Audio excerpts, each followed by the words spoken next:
નમસ્કાર, હું ચિરાગ TV9 ન્યૂઝમાં આપનું સ્વાગત છે। અમદાવાદ ગ્રામ્ય કોર્ટ દ્વારા ધારાસભ્ય હાર્દિક પટેલ સામે ધરપકડ વોરંટ ઇસ્યુ કરાયું છે। કોર્ટની મુદતોમાં અવારનવાર ગેરહાજરી બદલ કાર્યવાહી।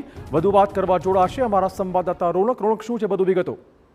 બિલકુલ જી, જે પ્રકારે થોડા વર્ષો અગાઉ જે પાટીદાર આંદોલન થયું હતું અને પાટીદાર આંદોલન બાદ જે વિવિધ કેસ થયા હતા તે પૈકી જે ચાલુ ભારતીય જનતા પાર્ટીના ધારાસભ્ય છે હાર્દિક પટેલ સહિત કેટલાક લોકો વિરુદ્ધ નિકોલ પોલીસ સ્ટેશનમાં જે ગુનો છે તે નોંધવામાં આવ્યો હતો અને એ ગુનાની જે કાર્યવાહી છે તે અત્યારે કોર્ટમાં ચાલી રહી હતી। આ તમામ બાબતો વચ્ચે કોર્ટ દ્વારા અવારનવાર તેમને હાજર રહેવા માટે હુકમ કરવામાં આવતો હતો, પરંતુ તેમના દ્વારા હાજરી આપવામાં ન આવી હતી અને તેના જ કારણસર કોર્ટે તેની ગંભીર નોંધ છે તે લીધી છે અને ધારાસભ્ય હાર્દિક પટેલ વિરુદ્ધ ધરપકડ વોરંટ છે તે ઇસ્યુ કરવામાં આવ્યું છે અને કેટલાક દિવસોની અંદર તેમને કોર્ટમાં રજૂ કરવા માટે સૂચન છે તે પણ આપવામાં આવ્યું છે।